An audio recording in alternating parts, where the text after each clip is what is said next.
Hi friends, welcome back to Ojaswi creations. Stitching టిప్స్లో ఈరోజు tip మనకి బ్లౌజ్లో మెయిన్గా వచ్చే ఇష్యూ షోల్డర్స్ అనేది జారిపోతూ ఉంటాయి.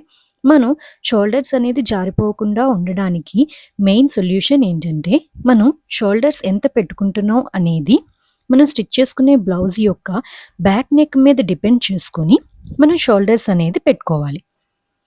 అంటే మనం బ్యాక్ నెక్ డెప్త్ అనేది ఎంత పెట్టుకుంటున్నామో దాని మీద డిపెండ్ చేసుకుని మన యాక్చువల్ షోల్డర్స్లో నుంచి మనం రెడ్యూస్ చేసుకుని షోల్డర్స్ని మార్క్ చేసుకోవాలి. మన షోల్డర్స్లో నుంచి ఎంత రెడ్యూస్ చేసుకోవాలి అనేది నేను ఒక వీడియోలో డీటెయిల్గా ఎక్స్ప్లెయిన్ చేశాను ఫ్రెండ్స్. ఆ వీడియో మన ఛానల్లో అవైలబుల్గా ఉంది. లింక్ మీకు డిస్క్రిప్షన్ బాక్స్లో మెన్షన్ చేస్తున్నాను. ప్లీజ్ ఒకసారి ఆ వీడియోని చూసి మీరు కూడా ఈ విధంగా నోట్స్ని ప్రిపేర్ చేసుకోండి. మనం బ్యాక్ నెక్ని డిపెండ్ చేసుకుని మన షోల్డర్స్ని మార్క్ చేసుకుంటున్నా కూడా మన షోల్డర్స్ అనేది జారిపోతూ ఉంటాయి. దానికోసం ఈ స్మాల్ టిప్ని ఫాలో అవ్వండి. మనం ఫ్రంట్ పార్ట్లో నెక్ దగ్గర మనం ఒక 1/2 ఇంచు హుక్ అండ్ ఐ పట్టీ కోసం మార్క్ చేసుకున్నాం కదా. ఇక్కడ ఈ నెక్ దగ్గర మనం ఒక 1/2 ఇంచ్ దగ్గర మార్క్ చేసుకోవాలి. ఈ విధంగా మార్క్ చేసుకొని ఇక్కడ మనకి సెంటర్ బర్స్ట్ డాట్ ఉంది కదా, ఈ సెంటర్ బర్స్ట్ డాట్ వరకు మనం ఒక క్రాస్ లైన్ని డ్రా చేసుకోవాలి.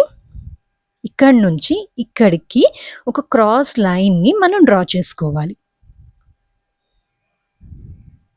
ఈ విధంగా ఆ నెక్ నుంచి మన సెంటర్ బర్స్ట్ డాట్ వరకు ఒక క్రాస్ లైన్ని డ్రా చేసుకొని ఇప్పుడు మనం ఆ స్మాల్ ఫ్యాబ్రిక్ని ట్రిమ్ చేసుకోవాలి.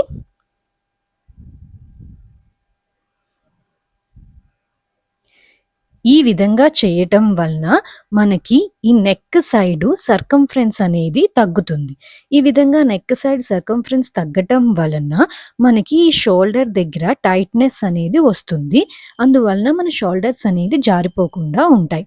ఈ విధంగా చిన్న చిన్న టిప్స్ని పాటిస్తూ ఈజీగా స్టిచ్చింగ్ అనేది మనం చేసుకోవచ్చు. ఈ వీడియో కనుక మీకు నచ్చినట్టయితే ప్లీజ్ లైక్ చేయండి, షేర్ చేయండి అండ్ నా ఛానల్ని సబ్స్క్రైబ్ చేసుకొని నాకు సపోర్ట్ చేయండి. Thank you so much for watching this video.